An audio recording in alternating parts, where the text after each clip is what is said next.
Okay, so we have some facts to recall. One is horizontal lines have equations y equal b. So like y equals 7 would be a horizontal line.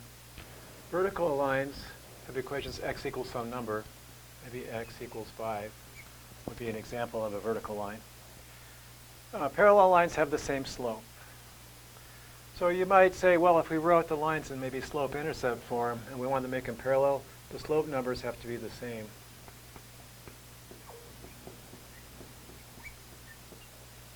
So those two lines would be parallel. And perpendicular lines have slopes that multiply by minus 1. So if we took this equation, and we wanted an equation perpendicular to that, the new slope would have to have 3 times it equal minus 1. And we also said that we can find m2 as minus 1 over m1. So the perpendicular slope is minus 1/3. And a perpendicular line, oops, I wrote that for perpendicular shorthand.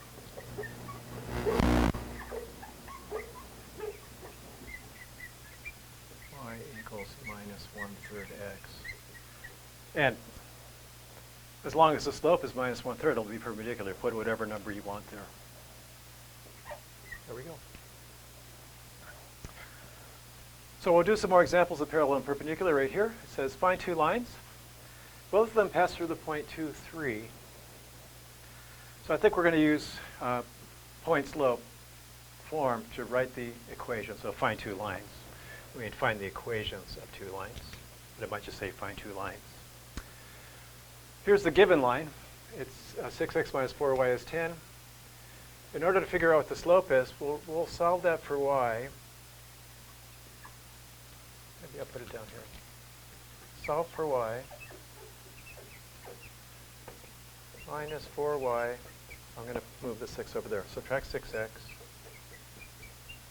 Divide by minus 4. Like that. Make it pretty.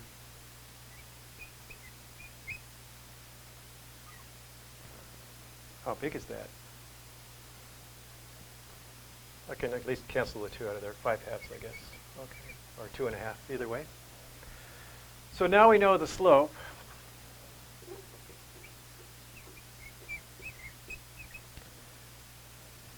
And we also know the perpendicular slope.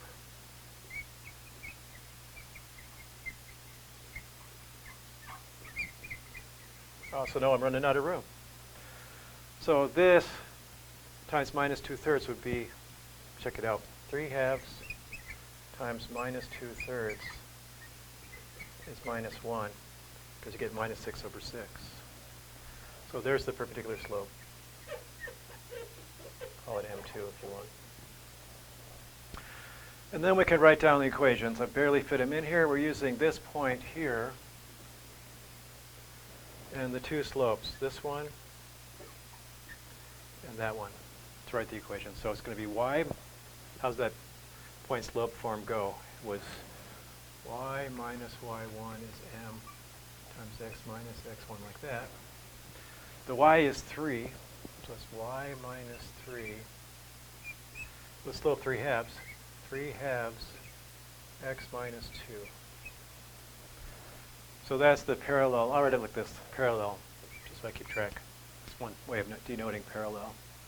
And the one perpendicular, y minus 3, all we have to do is change the slope. The slope, instead of being 3 halves, will be minus 2/3.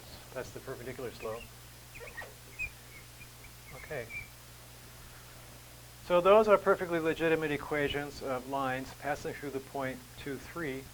One parallel, so it has slope 3 halves, to 6x minus 4y is 10.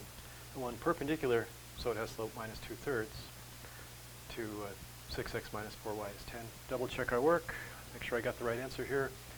Solving this for y, I subtracted 6x from both sides, divided through by minus 4, simplified 10 over minus 4, that's negative, that's okay. Minus 6 over minus 4, that's positive, that's okay. And then we wanted to find the slope that multiplies by 3 halves, since we got 3 halves for the slope of the this line.